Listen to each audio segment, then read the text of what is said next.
तो प्रदेश में आपदा की क्या स्थितियां हैं, इस रिपोर्ट के माध्यम से आपने देखा है। लेकिन मुख्यमंत्री भी सुबह से ही लगातार मोर्चे पर डटे हुए हैं। बीती रात जब प्रदेश में इस तरीके की लगातार सूचनाएं आ रही थी, कुछ सूचनाएं पुख्ता थी, कई जगह से इस तरीके की खबरें आई, तो मुख्यमंत्री लगातार रात को भी जिलाधिकारियों को निर्देश देते हुए दिखाई दिए हैं।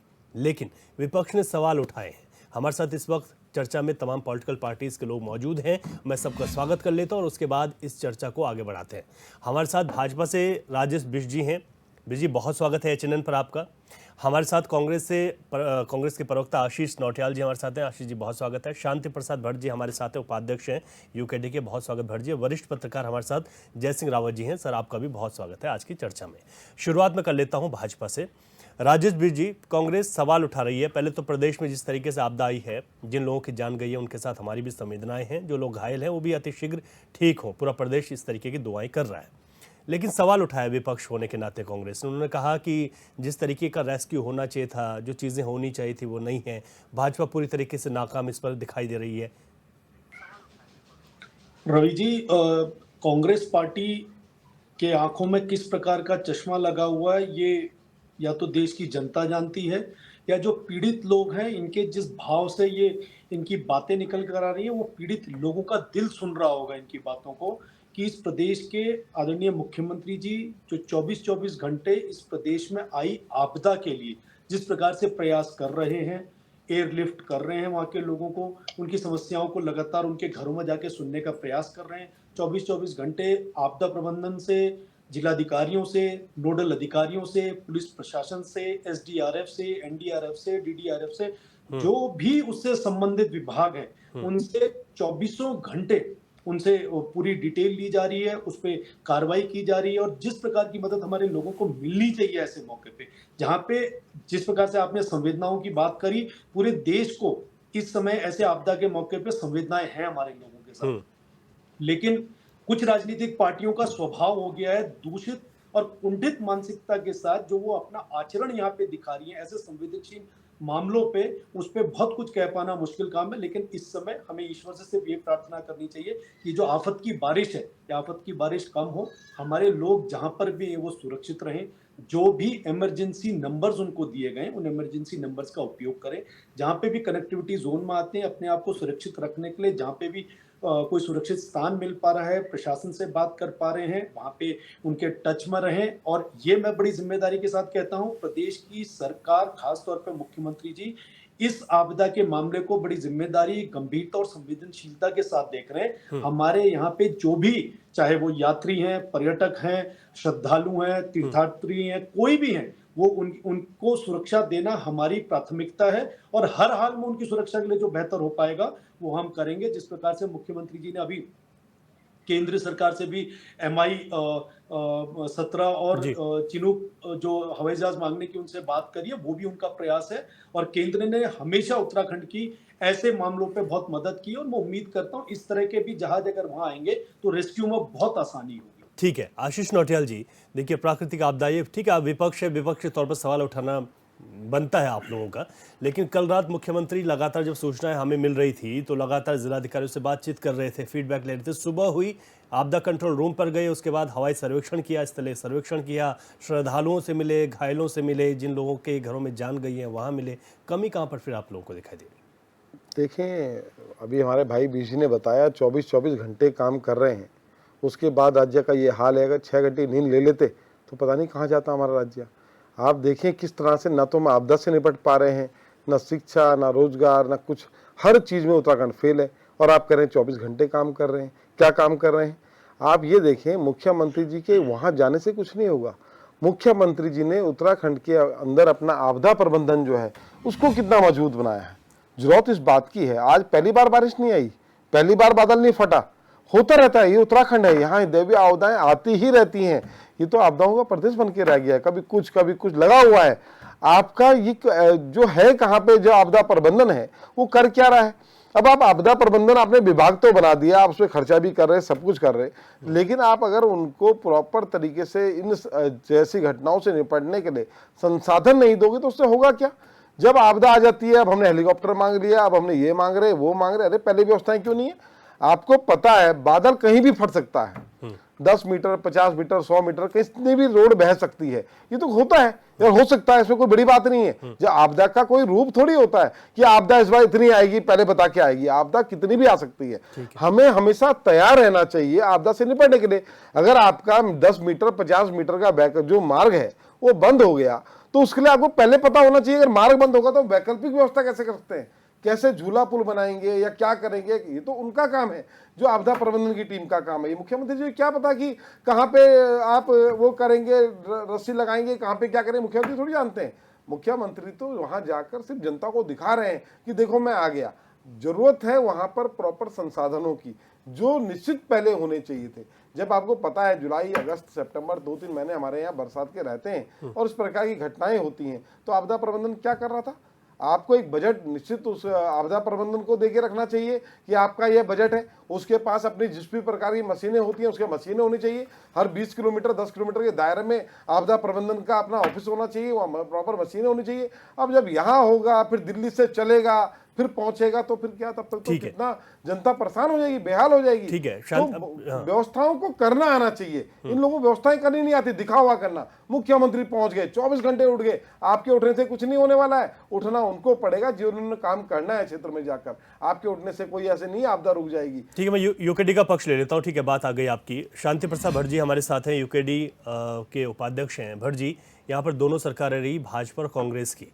आपदाएं आती हैं, आपदा किसी सरकार के हाथ में नहीं है, हाथ में होता है रेस्क्यू टाइम, हाथ में होता है वहाँ पर किस तरीके से राहत पहुँचे, आपकी तैयारियाँ क्या थी। इन दोनों सरकारों में आज ये बहस सुबह से छिड़ी हुई है, आप किस तरीके से देखते हैं इसे? देखिए रवि जी, इन 24 वर्षों में नवोदित राज्य उत्तराखंड, जहाँ प्राकृतिक आपदाएं आना एक स्वाभाविक घटना है, केंद्र सरकार हो या राज्य सरकार हो, दोनों ये मानती हैं कि यहाँ पर बरसात में आपदा आती है और उसके लिए सरकार नीतिगत फैसले करे जिससे आम व्यक्ति जो इससे प्रभावित होता है उससे तुरंत लाभ मिले। बड़े दुख के साथ मुझको ये कहना पड़ रहा है कि इन 24 वर्षों में माननीय मुख्यमंत्री जी, जो बड़े ओजस्वी, तेजस्वी और स्मार्ट जो भारतीय जनता पार्टी कहती है कि हमारे मुख्यमंत्री हैं, उनकी स्मार्टनेस और केंद्र सरकार की उत्तराखंड के प्रति उदासीनता जी, ये दोनों इस आपदा में खुलकर दिख गई। मैं आपके सामने भी 2 दिन पहले देश का बजट जारी हुआ, वित्त मंत्री उन्होंने कहा कि हम उत्तराखंड को आपदा में राहत के लिए देंगे, दिया नहीं। नीतिगत फैसले राज्य सरकार को बनाना चाहिए था कि यदि कोई बादल फटता है तो डीएम के माध्यम से तुरंत पैसा रिलीज कर प्रभावितों को पैसा मिलना चाहिए। कितने दुर्भाग्य की बात है कि आपदा का बजट केंद्र से अब ये अप्लाई करेंगे, जुलाई में घटना होगी, अगस्त में प्रपोजल जाएगा, अगले मार्च तक पास होगा और अगले जून तक वो पैसा राहत में मिलेगा, 20 रुपये, 25 रुपये, 30 रुपये। आप सोचिए 8-8 महीने बाद यदि राहत मिलेगी तो ये नीति सरकार की सही है? दुर्भाग्य के साथ मुझे कहना पड़ रहा है। इसमें कोई दो राय नहीं कि धामी जी गाड़ी में खूब घूम रहे। मेरे को आप ये बता दीजिए, घूमने से क्या किसी के परिवार का जो मरा उन्हें राहत मिली? सांत्वना दी, वो आपका काम है, उसके लिए आपको बधाई। मगर क्या किसी जिला अधिकारी ने किसी को कोई राहत पैकेज दिया? टाइटा फिश। मैं ज़्यादा दूर की बात नहीं करता हूँ, केदारनाथ की बात नहीं, टिहरी की बात नहीं, सब जान रहे हैं। मेरा क्षेत्र यमकेश्वर लगा हुआ है।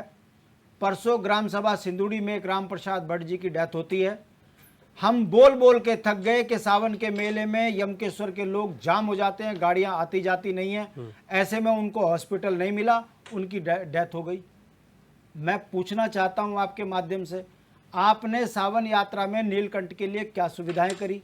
क्या ये हमेशा चलता रहेगा कि कांवड़िए आएंगे, 5 दिन ट्रैफिक जाम रहेगा, गांव का व्यक्ति राशन से मुहिम हो जाएगा, स्कूल बंद हो जाएंगे? क्या ये व्यवस्थाएं ऐसे ही चलती रहेंगी? आम आदमी अपने हाल में रहकर मरने को मजबूर होगा?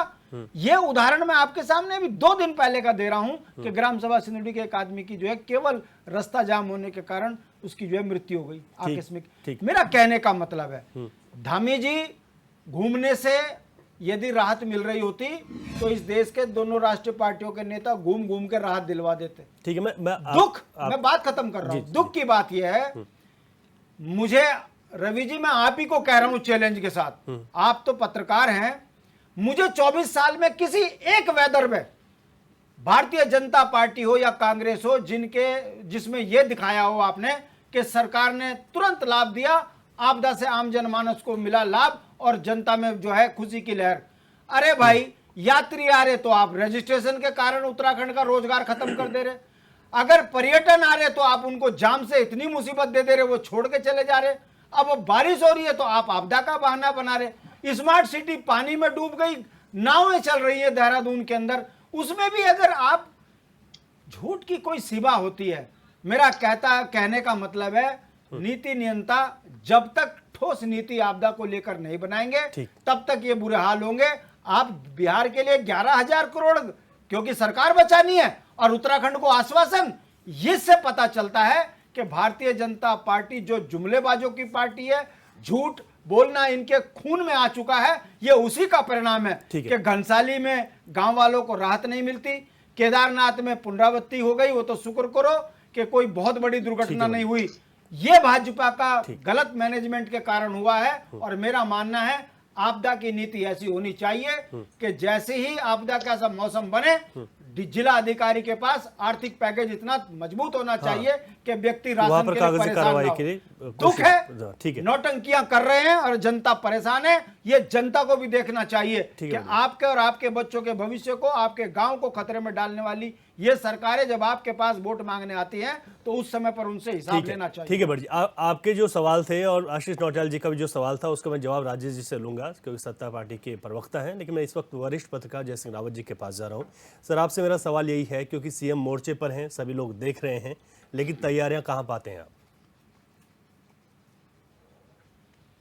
अभी एक तो बात उठी थी बजट की जी, तो इसका जो उजला पक्ष है कि सीतारमण जी ने बजट में घोषणा की है कि हिमाचल प्रदेश के लिए जो पिछले साल वहां पर जो डिजास्टर हुआ, आपदा आई थी, उसकी भरपाई के लिए और पुनर्वास के लिए जो हुआ है वो केंद्र सरकार मदद करेगी। ये बजट भाषण में हुआ।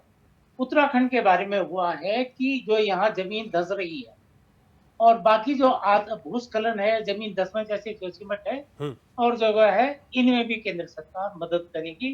ये बजट की घोषणा कितनी करेगी, लेकिन घोषणा होगी तो होगी, हमको उसका करना है। अभी बात आई साहब, मुख्यमंत्री जी घूम रहे हैं तो अच्छी बात है, युवा हैं और ठीक है, उनको घूमना भी चाहिए, घूमेंगे तो।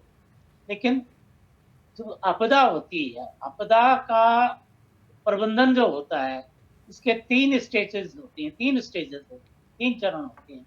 Before disaster, during disaster and after disaster. आप ड्यूरिंग डिजास्टर की बात कर रहे हैं, जा रहे हैं जहां तहां जा रहे हैं, कर रहे हैं, इससे तो लोगों की जान तो नहीं बच सकती।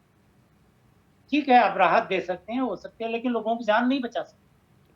जो आपने पहले करना था, बिफोर डिजास्टर क्या किया, एक दूसरा आफ्टर डिजास्टर क्या किया, पिछली बार जो डिजास्टर हुआ उसे क्या सीखा, उसकी वजह क्या क्या हुआ।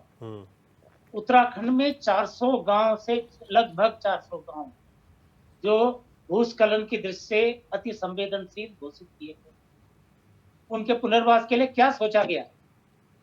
आपका सारा ध्यान कांवड़ियों पर है, उनके चरण धोने पर है।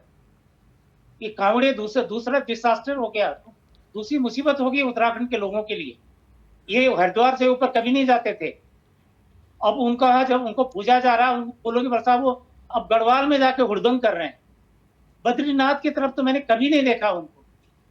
हाँ, कभी कभी कुछ सालों से उधर गंगोत्री तरफ जाने लग गए थे, गंगोत्री में भी उनको रोका है, वो सीधा गौमुख जाने लगा। मतलब वहां गंदगी, वहां जो पखाना करना, सब दो ढाके करके। तो ये इस तरफ तो आपने एक और फ्रंट खोल दिया हमारे लिए। जबकि आजकल आपको जानते हैं कि यहाँ उत्तराखंड भूस्खलन, आपने वायनाड देख लिया, वायनाड से केरल से भी ज्यादा खतरनाक स्थिति उत्तराखंड की है। उत्तराखंड का जो 100 इसरो ने जो लैंडस्लाइड जोनेशन मैप बनाया है, जो 147 जिले हैं, क्या कहते हैं, भारत के हिमालय और क्या कहते हैं वेस्टर्न घाट के, जी। उनमें सबसे संवेदनशील जिला है रुद्रप्रयाग, भारत का। जी। दूसरे नंबर का सबसे संवेदनशील जिला है टिहरी, जहां ये परसों हो गया, ये हो रहा है, रुद्रप्रयाग में भी हो रहा, टिहरी में भी हो रहा। जी। ये पिछले साल इसरो की रिपोर्ट आ गई, मैं कई बार आर्टिकल लिख चुका, अमर उजाला के एडिट पेज में मेरा आर्टिकल छपा, खूब बड़ा सा, कई बार तो इसकी अतिवृष्टि के बारे में भी छपा एडिट पेज में, अमर उजाला अगर आप पढ़ते होंगे रेगुलर मेरे आर्टिकल, एक सीरीज आया है। जी जी। बस उत्तराखंड की सरकार को हम बताते रहे कि क्या क्या यहाँ होने जा रहा है, और राष्ट्रीय पन्ना होता है वो एडिट पेज, वो सारा देश पढ़ता है उसको जी। उसमें ये लोकल पेज नहीं होता कि ये देहरादून खबर आपको मोहन में नहीं पढ़ी जाती है, ऋषिकेश में नहीं पढ़ी, ऐसा नहीं है, ऑल इंडिया पेज में। अब क्या कर रहे हैं, उसके बाद क्या सीखा? देखो, तिवारी जी विजनरी थे, देश का पहला जो आपदा प्रबंधन मंत्रालय उत्तराखंड में खुला, और आज भी देश का पहला आपदा प्रबंधन मंत्रालय, जिसके पहले मंत्री थे हरक सिंह रावत। ठीक है, इतना किया गया क्योंकि ये अति संवेदनशील भूकंप की दृष्टि से, ठीक है। इतने दो चमोली का भूकंप आ गया। जैसे राव जी, हाँ, मैं अब थोड़ा सा आपको रोकूंगा, आप बहुत महत्वपूर्ण चीजें बता रहे हैं, उनको कंप्लीट करेंगे क्योंकि मैं आपके पास ही आऊंगा, लेकिन यहाँ पर एक छोटे से ब्रेक के लिए रुकेंगे, उसके बाद जयसिंह रावत जी के पास जाऊंगा और उसके बाद फिर पॉलिटिकल पार्टीज का रिएक्शन लेंगे। एक छोटा सा ब्रेक।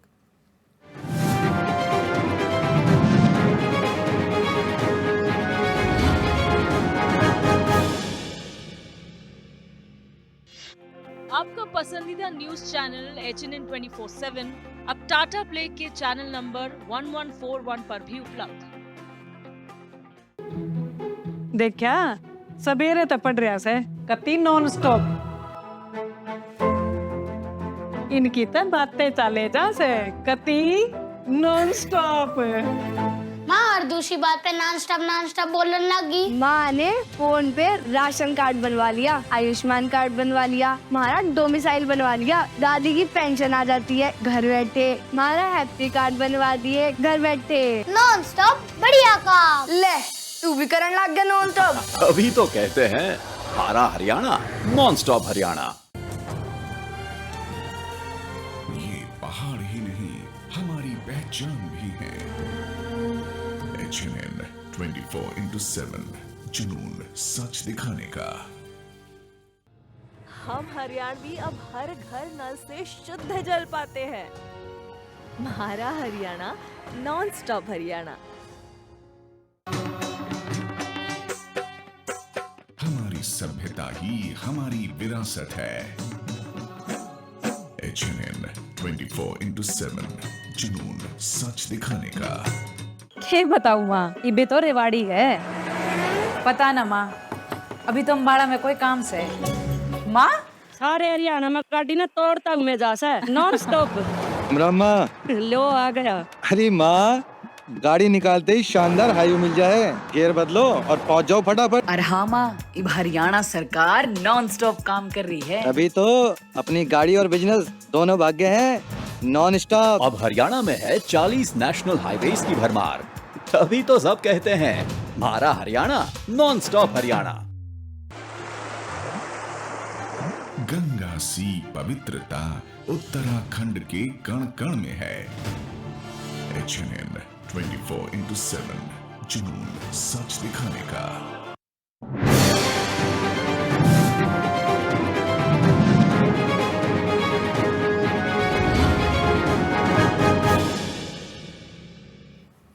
ब्रेक के बाद आपका स्वागत है। हमारी चर्चा लगातार जारी है और हम बात कर रहे हैं कि जिस तरीके से उत्तराखंड में आपदा से बड़ा नुकसान हुआ है उस पर किस तरीके से रेस्क्यू चल रहा है। मुख्यमंत्री तो मोर्चे पर डटे हुए हैं, लेकिन विपक्ष के भी सवाल अपने लगातार जारी हैं। चर्चा में एक बार फिर से मैं तमाम मेहमानों के पास चले जाता हूं। हम अभी तक बात कर रहे थे जयसिंह रावत जी से। जयसिंह रावत जी, आप अपनी बात कंप्लीट कीजिएगा। हाँ रवि, उत्तराखंड बहुत संवेदनशील है आपदाओं के दिन। यहाँ भूकंप आते हैं, आपने जानते हैं, लैंडस्लाइड कितना हो रहा आप ये भी देख रहे हैं, बादल फटने की घटनाएं कितनी होती हैं ये भी सब देख रहे हैं। जोशीमठ के हाल क्या है, कर्णप्रयाग के हाल क्या है, कई मुंशियारी के हाल क्या है, क्या स्थिति है शहरों की, सब धंस रहे हैं। एक बात, पिछले साल एक लगभग 125 लोगों की जाने गई थी आपदा में इसी मानसून के दौरान। इस साल अब तक 30 लोगों की जाने चली गई हैं, 17 घायल हुए हैं और एक मिसिंग है। मैं ये वहां का चार धाम वाली बात नहीं करता हूँ। चार धाम में तो 176 लोग मर चुके हैं अब तक इस यात्रा सीजन में। मैं केवल इन आपदाओं की बात आपसे कर रहा हूँ कि ये स्थितियां हैं, और एक्सीडेंट की बात नहीं कर रहा हूँ। एक्सीडेंट में अभी तक 40 लोग मर। ये आप चलो आपदा के दौरान हम सहमत हैं आपसे, लेकिन आपने आपदा से पहले क्या किया और आपदा के बाद के लिए आपके क्या इंतजाम है? मतलब आपके पास विभाग है, वहाँ अभी तक डायरेक्टर जो थे वो रोतेला जी, वो मेरे ख्याल से वो भी टेम्परेरी थे, इस्तीफा दे दिया उन्होंने। जब आपदा की बात है तो आपदा का सचिव विदेश गए हुए थे। ये स्थितियां हैं। वहां पर आपदा विभाग में आपने विभाग खोल दिया उसका इतने सालों से, और रेगुलर कर्मचारी तैनात की। आप कितने सीरियस हैं? ये बात चली जाएगी, आप फिर दूसरी चक्करों में लग जाएंगे। ठीक, उसका फिर बजट की बात करेंगे, फिर यात्रा की बात होगी, कभी कॉमेडियों की बात होगी। लेकिन ये जो गंभीर समस्या है उत्तराखंड की, और हमारे राजनीतिक दलों के जो होते हैं मैनिफेस्टो होते हैं, उसमें दैवीय आपदा क्यों नहीं होती है? बिल्कुल। उसमें पर्यावरण क्यों नहीं होता है? उसमें जो पेड़ कट रहे हैं इतने, यही देहरादून में हम लोग भी गए थे, वहां 200 पेड़ कटने जा रहे थे, तब सारा जो देहरादून के लोग इकट्ठे हुए, तब जाके वो रुका। अब लेकिन सुना आप दूसरी तरफ हो रहा है। जी। आपने ऑल वेदर रोड पे 40,000 पेड़ काटी। ठीक है, ठीक, जितने मतलब जो वो थे भूस्खलन जो थे, जो सो गए थे, उनको जागृत कर दिया सर। बिल्कुल, आपने बहुत बड़ी महत्वपूर्ण बात बोली है जय सिंह रावत जी। अभी चर्चा में मैं फिर आपके पास आऊंगा। हम इस वक्त हमारे साथ वरिष्ठ पत्रकार डॉक्टर अजय ढोंडियाल जी जुड़ गए हैं। एक कमेंट में उनका भी ले लेता हूं। डॉक्टर अजय जी, आज प्रदेश में हमने कल रात से देखा कि जिस तरीके की स्थितियां बनी, और उसके बाद सरकार की ओर से जो प्रयास किए जा रहे हैं और जो विपक्ष के सवाल हैं, इस पर आपका एक महत्वपूर्ण टिप्पणी मैं आपसे चाहूंगा। देखिए रवि जी, मैं अभी तक विपक्ष के सवाल तो सुन नहीं पाया, लेकिन अभी मैं जुड़ा हुआ हूँ। मैंने अभी जो बातें सुनी हैं वो वरिष्ठ पत्रकार और बहुत वरिष्ठ पत्रकार जय सिंह रावत जी की सुनी है। उनके एकदम सीधे और सही सवाल थे, और उनका आकलन अपना बिल्कुल अपने तरीके का था। मैं अगर अपनी बात करूं तो इस साल के बात में अगर करता हूं तो एक चीज देखिए, साइंटिफिकली वैज्ञानिक रूप से चीजें आगे तो बढ़ी हैं। ये बहुत अच्छा हुआ है कि वैज्ञानिक रूप से आगे बढ़ी है। मौसम विभाग पहले चेता देता है, चेतावनी दे देता है, उसके बाद सरकार जो है अपने अधिकारियों को पहले अलर्ट कर देती है। ये इसलिए मुझे अच्छा लग रहा है कि सरकार अपने अधिकारियों को अलर्ट कर रही है। तो उससे क्या होता है कि मौसम विभाग ने पहले चेतावनी दे दी, उसके बाद सरकार ने अलर्ट कर दिया, एनडीआरएफ को, एसडीआरएफ को, अपने जिलाधिकारियों को अलर्ट कर दिया, आपदा विभाग के अधिकारियों को अलर्ट कर दिया। और उसके बाद क्या होता है कि गांव के गांव खाली भी करा लिए जाते हैं कि यहाँ पर ज्यादा आपदा आ सकती है, यहाँ पर नुकसान ज्यादा हो सकता है। तो उस दृष्टि से देखिए, क्योंकि ये प्राकृतिक आपदाएं हैं, इसमें मानव जनित तो कुछ है नहीं जी। एक चीज जय सिंह रावत जी ने कही थी कि पेड़ काटे जा रहे हैं, ये हो रहा है। हालांकि मैं इस बारे में माफी भी चाहूंगा जय सिंह रावत जी से, हमसे बहुत ज्यादा वरिष्ठ हैं वो, और उन्होंने हमसे ज्यादा बहुत ज्यादा शोध किए हैं, उन्होंने हमसे ज्यादा चीजें देखी हैं इतने सालों में। लेकिन मैं इतना कहूंगा, जैसे टिहरी था, तो टिहरी में जहां आपदा आई है घनसाली के क्षेत्र में, वहां ऐसा तो था नहीं कि पेड़ काटे गए, ठीक है बादल फटा, अब वो प्राकृतिक आपदा है, लेकिन लोग बचा दिए गए। ऐसे ही रुद्रप्रयाग में हुआ, केदारनाथ में भी वैसी चीजें हुई। अब केदारनाथ में पेड़ तो काटे नहीं गए, केदारनाथ में तो 2013 में भी आपदा आई थी, लेकिन इस बार कैसे रोक ली गई? रुद्रप्रयाग में किस ढंग से रोक लेगा? प्रशासन अलर्ट था। यस, मैं एक चीज जरूर कहूंगा कि हर चीज मुख्यमंत्री को नहीं देखनी पड़ेगी। आज भी आप देखिए कि मुख्यमंत्री आपके मोर्चे पर रहे, मुख्यमंत्री सुबह सुबह चले जाते हैं पहले आपदा परिचालन केंद्र पर, वहां पर से सारे अधिकारियों को अलर्ट करते हैं, सबसे वीडियो कॉन्फ्रेंसिंग पर बात करते हैं, उसके बाद सीधे सीधे वहां से उड़कर चले जाते हैं टिहरी में एक अच्छी बात यह होती है कि जब मुख्यमंत्री आपदा पीड़ितों के पास और उनके बीच पहुंचते हैं, उनको संबल देते हैं, तो लोगों का हौसला भी बढ़ता है।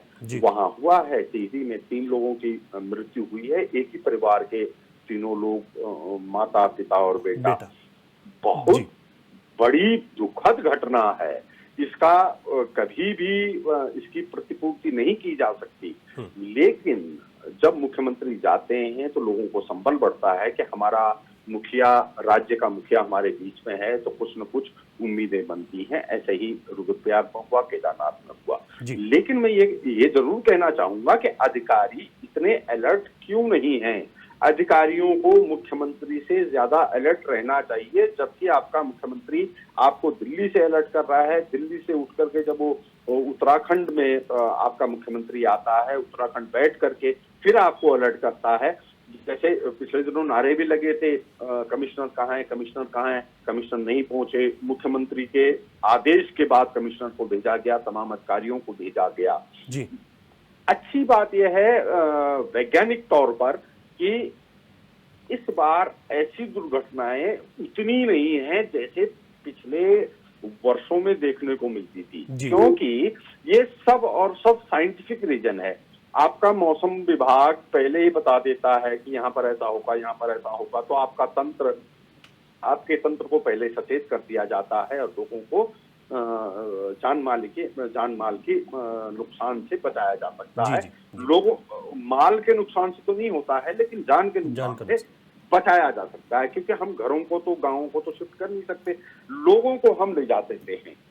जैसे कल रात में जिस ढंग से बारिश हुई, आप इस साल की बारिश देख लीजिए ना, कि जिस समय बारिश हो रही है अतिवृष्टि हो जा रही है जी, और जब नहीं हो रही है तो नहीं हो रही है। पहाड़ों में भी सूखा पड़ा है, लेकिन जिस समय हो रही है, जिस पहाड़ में, जिस इलाके में हो रही है, ऐसी अतिवृष्टि हो जा रही है कि पूरा नुकसान हो जा रहा है। खेत के खेत बह जा रहे हैं, गांव के गांव को ऊपर से नुकसान हो जा रहा है। लेकिन अच्छी बात यह है कि जान को बचाने का वक्त मिल जा रहा है, क्योंकि अलर्टनेस पहले से है।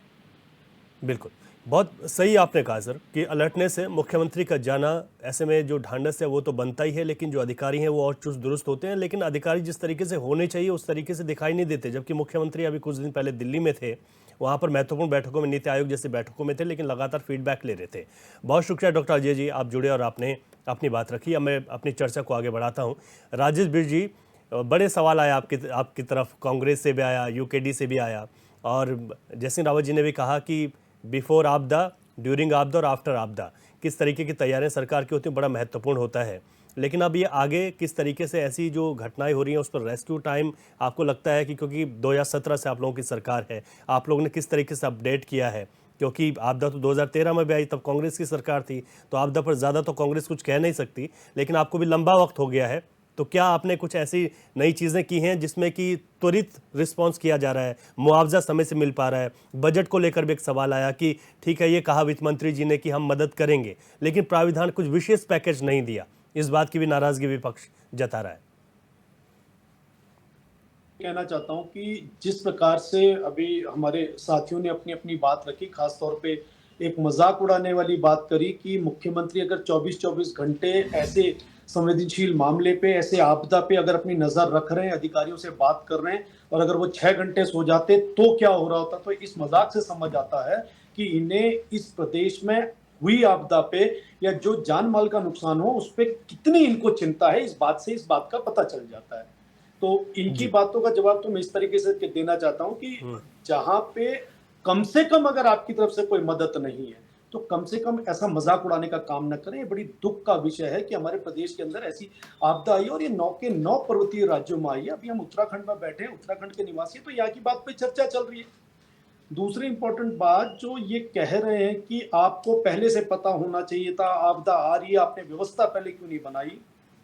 मैं ये कहना चाहता हूँ कि 2013 के अंदर जिस तरह से रिपोर्ट्स में नरकंकाल, एक पहाड़ बना दिया था नरकंकाल का, क्या उस समय ये इनकी सरकार, इनके मुख्यमंत्री, इनकी डबल इंजन की सरकार जो दिल्ली में थी, क्या सोई हुई थी? उसको नहीं पता था नरकंकालों का जो पहाड़ बन रहा है ऐसी बड़ी आपदा में, इन्होंने व्यवस्था क्यों नहीं दी?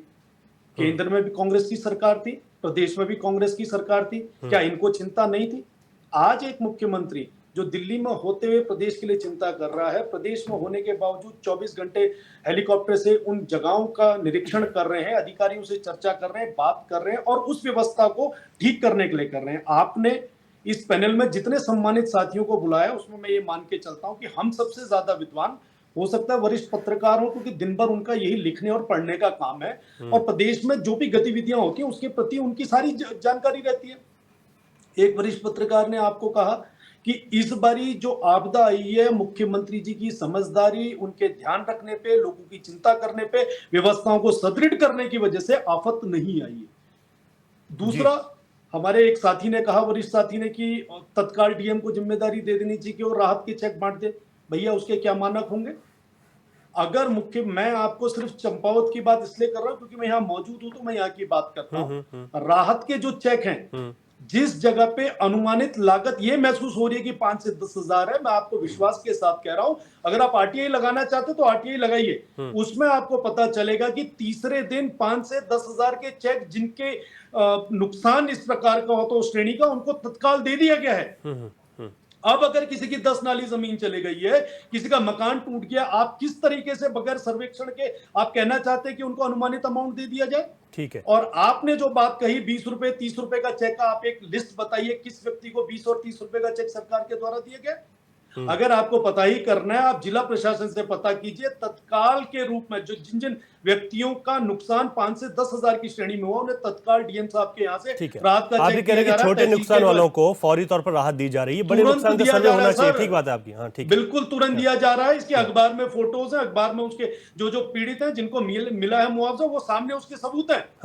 तो इसलिए भ्रामक सूचना बिल्कुल आप मत दीजिए। तीसरी बात, हमारे वरिष्ठ साथी ने पेड़ कटान की बात करी, 40,000 पेड़ वहां कटे, 20,000 वहां कटे, 400 वहां कटे। मैं सहमत हूं उनकी बात से, उनकी जानकारी पुष्टि वो कर रहे हैं तो हो सकता है वो हुआ हो। लेकिन एक तरफ जब डोंडियाल जी ने अपनी बात कही तो उस बात से समझ आता है कि पेड़ कटान जिन जिन जगहों पे बादल फटे वो कोई कारण नहीं था कि वहां पे पेड़ कटान की वजह से आपदा आई है। ये एक प्राकृतिक दृष्टि से जिस तरीके से हम लोग देख सकते हैं कि पूरे देश के अंदर, दिल्ली के अंदर जब जहां पे बेसमेंट के अंदर कोचिंग क्लासेस चल रही थी, वहां पे पानी होने की वजह से 3 बच्चों की मृत्यु हो गई, तो तत्काल मुख्यमंत्री जी ने प्रिकॉशनरी मेजर्स पे यहाँ पे एक सर्कुलर ऑफिस ऑर्डर इशू करा। इस बात से समझना होगा कि दिल्ली की हुई घटना को देखते हुए इस प्रदेश के अंदर तत्काल उन्होंने किस तरह से प्रशासन को दौड़ाया कि आप इस तरह के जितने कोचिंग सेंटर्स चल रहे हैं, किसी तरह का बेसमेंट में कोई काम चल रहा है तो उस पर तत्काल प्रभाव से उस पर कार्रवाई कीजिए। ये बुद्धिमत्ता इस समय प्रदेश के मुख्यमंत्री ने दिखाई, इसको हमें समझना होगा। ठीक है। एक बात मैं कहना चाहता हूँ, यहाँ पे 2 राजनीतिक दल के हमारे वरिष्ठ और सम्मानित साथी बैठे हुए, एक वरिष्ठ पत्रकार बैठे हुए हैं।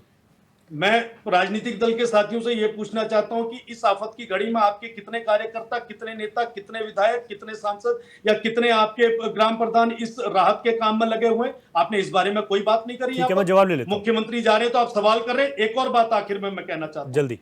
हमारे वरिष्ठ साथी हैं, मैं उनको ये बात कहना नहीं चाहता हूं, लेकिन वो बार बार 2-3 डिबेट्स में हम बैठे तो उन्होंने इस बारे में बात की है। मैं उनसे सुनना चाहता हूं कि वो आर्टिकल्स में लिखते हैं कि पेड़ इतने कटे, ये कटा, वो कटा, क्या वो बता सकते हैं कि उनके द्वारा इस प्रदेश के अंदर कितना वृक्षारोपण किया गया है?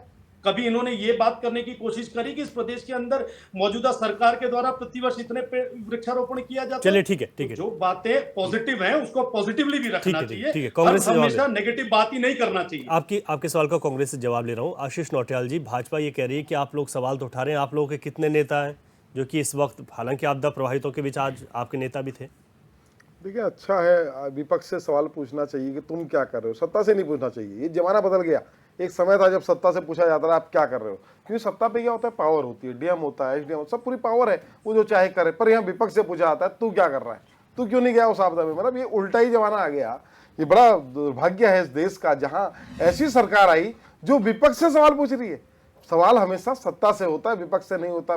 भाई साहब बिश जी, इस बात को आपको समझना चाहिए। आप विपक्ष से सवाल पूछ रहे हैं, हमने क्या करा, हम क्या वहां जाएंगे? आपके कैमरेमैन तो आपके पीछे घूमते हैं, आप करते एक और 100 दिखाते हैं, हमारे पीछे थोड़ी घूम रहे हैं कैमरामैन। हम क्या कर रहे हैं या हम यहाँ पे आपको बताएंगे हम क्या कर रहे हैं? हम क्या करेंगे? हम तो विपक्ष है। ठीक है, हम कर सकते हैं, मतलब कर रहे हैं। अभी कह रहे हैं हमारे बुद्धिमत्ता मुख्यमंत्री। अरे बुद्धिमत्ता नहीं से नकलची बोलते हैं, जो वहां सुना यहाँ नकल। उन्होंने सुना वहां नदी, वहां पानी आ गया, चलो उत्तराखंड में बोल देता हूँ, वहां नेम प्लेट लगानी है, यूपी वाले ने कहा नेम प्लेट लगाओ, इन्होंने कहा यहाँ भी लगाऊंगा, उत्तराखंड में भी नेम प्लेट लगाऊंगा, फिर फटकार पड़ी सुप्रीम कोर्ट की तो फिर साइड हो गए। फिर उसके बाद उन्होंने कहा पर्दे लगा दो, तो इन्होंने नया फरमान सुनते पर्दे लगाने, मस्जिदों का ढक दो, ये तो बड़ी खतरनाक जगह है, इन्हें दिखना नहीं चाहिए। तो ये नफरती काम बंद करो, ये लोग सिर्फ नफरती लोग हैं, इनका काम नफरत फैलाना है। आज एक मैं देख रहा था, एक ग्रुप में एक मैसेज चल रहा था कि जो है अब इनका क्या, ना गोली से ना तलवार से, इनका बहिष्कार करो आर्थिकी से। मतलब क्या मैसेज चल रहे हैं, क्या मैसेज बना रहे हैं आप लोग? ये कोई नॉर्मल आदमी नहीं बना रहा है, इतने लंबे लंबे चिट्ठे मैसेजों के। ये भाजपा का आईटी सेल भेज रहा है और कुछ जो कम बुद्धि के लोग हैं उस मैसेज को आगे बढ़ा रहे हैं कि इसे बढ़ाओ आगे, कि इनका आर्थिक, अरे किसका आर्थिक बहिष्कार करना चाह रहे हो आप? किसका आर्थिक बहिष्कार करना चाह रहे हो? आपको पता है अगर आप आर्थिक बहिष्कार करेंगे तो क्या दिक्कतें आएंगी? आप आर्थिक बहिष्कार क्यों करना चाहते हैं उनका? आपको समझना चाहिए देश नफरत से नहीं चलता, देश मोहब्बत चलता है। और जहां जहां आप नफरत बढ़ा रहे हैं वहां से आप बाहर हो रहे हैं। आप नफरत बढ़ाने का काम मत करें। ठीक है, और आपको निश्चित बाहर होना चाहिए, क्योंकि देश के अंदर नफरत बढ़ रही है। और आपदा के लिए तो मैंने बताया आपको, मेरे अगर मैं जाऊं अभी कहीं रोड खराब हो गई और मैं जाऊं, आपको क्या लग रहा है मैं रोड सही कर सकता हूं? मेरे पे ताकत है मैं रोड सही कर पाऊं। लेकिन मुख्यमंत्री सही आपदा प्रबंधन करेगा। मुख्यमंत्री के जाने से अधिकारियों पर तो ऐसा है, अगर मेरे निर्देश से काम चलता है तो मैं डीएम को फोन लगा देता हूँ, काम ना करे तो फिर आप एक्शन लेना डीएम के ऊपर। फोन लगाने से नहीं होगा। फोन लगाना मुख्यमंत्री के बीच जाना तो फर्क। अरे मुख्यमंत्री कौन जाएगा? आप क्या सोचते हैं मैं जाऊँ मुख्यमंत्री की जगह पे? नहीं, आप नहीं, मुख्यमंत्री। तो कौन जाएगा? मुख्यमंत्री तो जाएंगे, मुख्यमंत्री डीएम को आदेश करेंगे, या मेरे आदेश करने से होता तो मैं आदेश कर देता हूँ बोले आप, लेकिन आप कार्रवाई कर देना। डीएम आपकी ही सुनेगा क्योंकि सरकार आपकी है, काम आपको करना पड़ेगा। विपक्ष पे आरोप मत लगाओ, तुम क्या कर रहे हो? शांति प्रसाद का काम है। शांति प्रसाद भट्ट जी से एक कमेंट ले रहा हूँ, राजीव जी उसके बाद आ रहा हूँ आपके पास। शांति प्रसाद भट्ट, देखिए रवि जी, डिबेट का सार चाहे पक्ष हो विपक्ष हो एक ही है कि मानव की रक्षा हो, जो उसका आर्थिक नुकसान है उसको तुरंत उसका लाभ मिले, ताकि वो अपना जीवन यापन सही तरीके से कर सके। सवाल खड़ा हुआ कि जी मुख्यमंत्री जी ने 5,000 के चेक बांटे। देखिए हम ग्राउंड में घूमते हैं, हमें मालूम है परिस्थितियां कहाँ खराब है। अब मैं आपसे पूछना चाहता हूँ आपके माध्यम से, अगर केदारनाथ में किसी की बकरी बह गई हो गई तो सरकार के तो मानक है पहले फोटो लाओ, तो क्या आदमी फोटो लाने के लिए कूदे क्या? आपदा के लिए कूद जाए क्या उसमें पानी में कि बकरी पकड़ के लानी है मुझे? दूसरी बात, फसल जब किसी का खेत कटता है तो बताएं ना क्या मानक है? फसल खराब होती है बताएं ना क्या मानक है? 10 रुपए लेने के लिए 20,000 रुपए खर्च कर देता आदमी ब्लॉक में चक्कर काट काट के साल भर में, इसलिए लोग अब आते ही नहीं ब्लॉक में मुआवजा लेने के लिए। दूसरी बात, ये मैं नहीं कह रहा हूं, यही पत्रकार ने एक बोला कि उत्तराखंड में आपदाएं आती हैं हर वर्ष। देखिए उन्होंने कहा कि अब तो कावड़ भी एक प्रकार से मुसीबत हो गई। अब आप सोचिए 8 से 10 करोड़ की जनसंख्या उत्तराखंड में हर वर्ष अतिरिक्त आती है। हमारे यहाँ राज्य की अपनी जनसंख्या 1 करोड़ 35 लाख के लगभग है। सोचिए हम 1 करोड़ 35 लाख लोगों को सही तरीके से व्यवस्थाएं देने में नाकाम है, मगर देश का 10 करोड़ आदमी अगर यहाँ पर 12 महीने में आ रहा है तो क्या आप इतनी भीड़ को संभालने की स्थिति में हैं? जो 1962 में सड़क थी वही आज भी है, उसको थोड़ा सा चौड़ा कर दिया। अब आप देख लीजिए पहाड़ों में गाड़ियां पलट रही हैं, सड़कें टूट रही हैं। अनियंत्रित विकास के नाम पर आपने पहाड़ चौड़े तो कर दिए, जरा सी बारिश में सब नीचे आ रहा। तो क्या हम विपक्ष के नेता होने के नाते सवाल ना खड़े करें? देहरादून रुड़की से शुरू होता है जाम और केदारनाथ, बद्रीनाथ, गंगोत्री, यमुनोत्री तक जाम ही जाम रहता है। जब इस राज्य की कैपेसिटी 10,000 गाड़ियों को झेलने की नहीं है, ये लाखों गाड़ियां उत्तराखंड के अंदर क्यों भेजी जा रही है? हम चीख चीख के कह गए कि आपको ये करना चाहिए कि गुरुकुल नारसन में जो भी प्राइवेट गाड़ियां उन्हें रोकिए और लोकल टैक्सी का इस्तेमाल कीजिए ताकि अन्य गाड़ियां सड़कों पे जाम ना लगाएं। मगर मुख्यमंत्री जी तो दिल्ली के दबाव में एक सवाल भी हमारा ना मानने को तैयार है। राज्य की स्थिति इतनी चरमरा गई है कि अब आप देख लीजिए यमकेश्वर नीलकंठ में 4 दिन के अंदर लगभग 1 करोड़ से ऊपर नीलकंठ के अंदर यात्री चला गया कावड़ लेके। अब उनके जरा सा भी भीड़ में गंगा जल में जरा सा छलका नहीं, निकाल डंडा और बजाए एक दूसरे पे। ये गाजियाबाद दिल्ली से मारपीट शुरू हो रही है और पहाड़ी गांव में पिट रहा है। अब ऐसे में अगर हम ये कह रहे हैं कि भाई डबल रास्ता बना दीजिए, सड़कों में शौचालय बना दीजिए, अब बताओ मैं क्या गलत कह रहा हूं? नहीं, अब ऐसे में आज के टॉपिक पर ऐसे में वही बात कह रहा हूं, ऐसे में अब ये 10 करोड़ साल के जो आदमी आ रहे हैं लाखों गाड़ी लेके, अब अव्यवस्थाएं उत्तराखंड में बन रही है।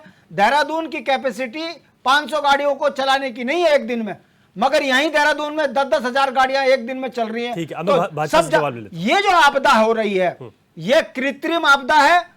प्राकृतिक आपदा से बचने के लिए सरकार के पास भारी भरकम विभाग है, मंत्रालय है, बजट है, मगर ना तो सही नीति नियंताओं की कमी के कारण ये ना तो बजट का सही इस्तेमाल हो पा रहा है, ना समय से पहले कोई सुविधा हो पा रही है।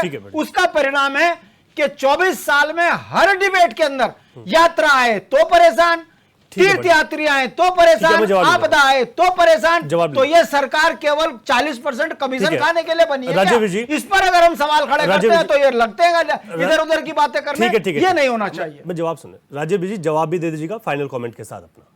रवि भाई, मैं ये कहना चाहता हूं, इसमें इन्होंने एक बात कही कि 10 रुपए का मुआवजा लेने के लिए एक गरीब किसान, असहाय पीड़ित 20,000 रुपए खर्च कर देता है। तो ये तर्क से आप अंदाजा लगा लीजिए कि 10 रुपए के मुआवजे के लिए 20,000 क्या कोई किसान पीड़ित चक्कर मारे हैं किसी तरह का साथ? शांति भाई, थोड़ी सी शांति रखो, कभी किसान के साथ चक्कर मारे हैं सुनने की रखो, बात बोलने की हिम्मत रखो, सुनने की रखो। ठीक है, शांति नहीं सुन पाएंगे आप, समय नहीं है। शांति भाई, शांति रखिए। बिजी मैं बहुत शांति से सुनता हूँ बातें, बहुत पेशेंस है मेरे अंदर। बात कंप्लीट कीजिए, थोड़ा पेशेंस रखिए, बात कंप्लीट कीजिए। यही बोल रहा हूँ, पेशेंस रखिए। ये क्रोध लास्ट कमेंट देना आपने, आखिर ये भाजपा कब भूले, बचा के रखिए। ये आखिर ये क्रोध किस बात का? बचा के रखिए। सच्चे सुनने की स्थिति में नहीं हो क्या? कोई क्रोध नहीं, सत्य सुनने की स्थिति में नहीं हो क्या? जो आपके खिलाफ बोले आप उस पर मुकदमा लगा दो। अगर डिबेट में आपको आईना दिखाओ तो धमकाने लगाओ। कौन सा तरीका है सत्ता चलाने का? धमकाना, पुलिस को पीछे भेजना, ये कौन सा तरीका है? ठीक है बीजी, ये कौन सा तरीका है? समय नहीं है, मैं जयसिंह रावत जी पे जा नहीं पाया। राजीव जी फाइनल कीजिए। सच ना सुनना इनकी आदत है। फाइनल कीजिएगा, फाइनल। मैं सिर्फ 2 बातें बोल के अपनी बात खत्म कर रहा हूं। एक बात, ये बिल्कुल झूठ बोल रहे हैं, कोरा झूठ बोल रहे हैं। ये तो भगवान की कृपा है, जनता की दया है कि ये किसी तरह से एक विधायक नहीं चुना जा रहा है। वही जनता परेशान है, उसी जनता की पैरवी कर रहे हैं। अरे इस देश में भगत सिंह चुनाव नहीं जीता, वीर चंद्र सिंह गढ़वाली चुनाव नहीं जीता, हमारे साथी ने कहा धर्म सिंह रावत जी चुनाव नहीं जीते, तो उन्होंने उत्तराखंड की बात करनी खत्म नहीं करी। अरे हम लड़े तो राज्य बना, आपके बात बोलना भूल जाइए। अगर आपको सत्ता मिली है तो राज्य भी पीड़ित होगा। जो आपका सवाल था उसका जवाब, सत्ता पाना और राज्य में जनता के लिए फर्क होता है। ठीक है, जो आपका सवाल, जिस आर्थिकी की वजह से, जिस आर्थिकी की वजह से उत्तराखंड में आर्थिकी आती है, उन क्या श्रद्धालुओं को, उन टूरिस्टों को ये यहाँ आने से कहते हैं मत आने दो। ये क्या इनको दिल्ली में जाने से किसी ने रोका? 8 करोड़ 10 करोड़ आदमियों को निजाम नहीं दे पा रहे। झूठ ये है, भारतीय जनता पार्टी के एक झूठ को हम जनता के सामने नंगा करते हैं। आर्थिकी इससे बन रही है। कौन सी आर्थिकी बन रही बताइए? 1 लाख करोड़ के कर्ज में राज्य डूब गया, गांव के बच्चे को रोजगार क्यों नहीं मिल रहा? कौन सी आर्थिकी मिल रही? ठेकेदार बाहर का, शराब माफिया बाहर का, भू माफिया बाहर का, सरकार है किसकी? कौन सी आर्थिकी की बात? अच्छा, मैं रिक्वेस्ट है आपसे, क्योंकि समय नहीं है, मैं जयसिंह रावत जी के पास जा रहा हूँ। बीजी आपसे रिक्वेस्ट है, जयसिंह रावत जी आज की पूरी चर्चा पर, बीजी प्लीज, जयसिंह रावत जी आज की पूरी चर्चा पर, क्योंकि समय कम मिला आपके पास आने के लिए, पूरी चर्चा पर आपका फाइनल कमेंट चाहता हूं और एक सुझाव के साथ कि किस तरीके से ऐसी आपदाएं अगर आती हैं तो उस पर काम हो सके, लोगों को राहत मिले। देखिए रवि, जलवायु परिवर्तन की बात तो सभी जानते हैं, तेजी से हो रही है। जलवायु परिवर्तन होने की वजह से अभी इस बार का ये था कि भाई 106% बारिश होगी, है ना। मेरा पिछले 26 जुलाई को मेरा आर्टिकल आया था अमर उजाला पीठ में, उसमें भी मैंने लिखा था कि जो एक्सेस हो रहा, क्या हो रहा है, एक्सेस क्या हो रहा, आप ये समझिए कि 34% तो सामान्य बारिश है और 33% सामान्य से कम है और आपका 6% तो अत्यंत कम है। इसका मतलब जो बारिश हो भी रही है कुछ सेलेक्टेड क्षेत्रों में हो रही है और सामान्य से अति ज्यादा हो रही है। बड़ी वजह है वो, ये स्थितियां धीरे धीरे बढ़ती जानी है और यही का बादल फटने का भी यही सिलसिला है, ये भी निरंतर बढ़ती जा रही है। आपका भूस्खलन का भी निरंतर बढ़ता जा रहा है। हमारे पास ये चुनौती, आपदाओं की चुनौती दिन प्रतिदिन बढ़ती जाती है, निरंतर बढ़ती जा रही है, कुछ मानवीय कारणों से, कुछ प्राकृतिक कारणों से। ये जलवायु परिवर्तन जो दोनों कारण है उसके, मानवीय कारण भी है, चाहे पेड़ कटो 10 फुटो। अब जैसे आपने केदारनाथ की बात आई, वहां हुआ, वहां की हाइड्रोलॉजी आप देखो, वो सारा बादल जाता ही नहीं। देखो ना, देहरादून मसूरी, जब बादल जाता है आपको मसूरी हर वक्त बादल से ढकी भी आती है, जब आते हैं तो मसूरी से ये उसके लाल टिब्बा से टकरा के इधर राजपुर की तरफ बारिश हो जाती है। वही जो वैली है आपकी केदारनाथ की, वहां की हाइड्रोलॉजी आप देखो, तो वहां जो बादल जाता है, देखो ना केदारनाथ आपदा में क्या हुआ, इसी तरह गया, गोली की तरह बादल गया ऊपर, उस जगह बादल गया कि जहां कभी जाते नहीं थे, वहां बादल फट गया। तो ये एक्सट्रीम जो वेदर कंडीशंस हैं, ये बढ़ते जाने हैं। उसके लिए हमारी तैयारियां क्या है? हम कह रहे हैं कि आज की तारीख में जब ड्यूरिंग डिजास्टर मुख्यमंत्री जाए, बाकी सारे लोग जा रहे हैं, हमें पता है, सब कर रहे हैं, उनका आपदा तंत्र भी कर रहा है, किसी को इधर बिठाओ, किसी को उसको खाना दे रहे हैं, वो ये लेकिन बड़ी बात है। बिफोर आपने क्या किया, बिल्कुल आफ्टर आपने क्या किया। दूसरी बात, आपने जोशीमठ 17 महीने हो गए, अभी तक क्या हुआ? हाँ, वो भी एक बड़ा मुद्दा है। एक का परमिशन नहीं हुआ, 10 चीजें हुई। बिल्कुल इस चीज को राजनीति से अलग रख के सारे राजनीतिक दलों को गंभीरता से इस चीज सोचना चाहिए। जयसिंह रावत जी, क्योंकि समय इजाजत नहीं दे रहा है, आप बहुत महत्वपूर्ण बातें बता रहे थे। आशीष नौटियाल जी, आपका फाइनल कमेंट भी नहीं ले पाया, लेकिन ठीक है, बात पहले ही आ गई, आप लोगों के आरोप भी हैं और सवाल पे जो है जवाब भी आ गया। मैं सभी मेहमानों का, आशीष नौटियाल जी, शांति प्रसाद भट्ट जी, राजेश जी और जयसिंह रावत जी, आप सबका बहुत शुक्रिया करूँगा, चर्चा में आप जुड़े। कुल मिलाकर अगर देखा जाए तो उत्तराखंड में आपदाएं आती हैं और आई भी हैं, लेकिन हमें इसके लिए बहुत संवेदनशील होना ज़रूरी होगा। जिस तरीके से एक आंकड़ा भी है कि उत्तराखंड के जो ज़िले हैं वो पूरे भारत में बहुत संवेदनशील हैं, लेकिन उसके लिए सरकार की तैयारियां क्या हैं उसको और ज़्यादा पुख्ता करना होगा। क्योंकि जिस तरीके से मौसम हम देख रहे हैं कि एकदम बहुत ज़्यादा बारिश है, कम बारिश है, इसमें हमारी तैयारियाँ क्या हैं वो बहुत महत्वपूर्ण हो जाती हैं। क्वेश्चन आवर में आज के लिए इतना ही, इजाज़त दीजिए, नमस्कार।